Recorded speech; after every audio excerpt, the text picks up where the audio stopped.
looking and experimenting. So are audiences becoming less adventurous, and does it matter if so? I think Kieran made a good point about this morning as well, around crowdsourcing, and how adding a layer of crowdsourcing to your content can actually stimulate that discovery aspect of finding new content. It started a long time ago. I think Amazon were the first ones to do this, where we all started to go to Amazon however many years ago it was, and it says, well, people like you bought books like this. And we all got very excited about that and went, oh my God, look at that, it's a book on dog breeding.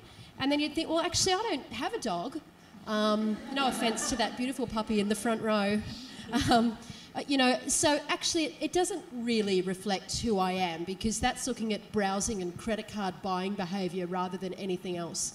I think crowdsourcing is getting more and more specific in the way that it can recommend to you. The example that Kieran used was TripAdvisor. So you go book a hotel and you go to TripAdvisor, and then people will tell you exactly what they thought and think, oh, actually, that was a really crappy hotel. In that case, I wonder what they do think, which is the opposite question of what did they say, what do they think? And so then a really good product like TripAdvisor will then allow you to pull the top 10 hotels for that location, and people have crowdsourced the response for you. Wikipedia does a great job of this. The way that Pandora does it is that we use the science and maths of the song, the unique identifying fingerprint that we give every song in Pandora. 70% of the music that Pandora serves is from an independent musician.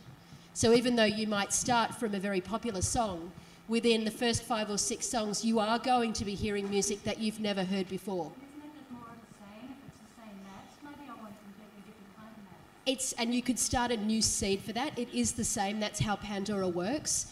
But it's that essence of discovery that promotes further use and going deeper into a product or an application itself, because it takes away the fear of discovering new. And so I think that crowdsourcing has been a great response to the fear of going outside of your comfort zone.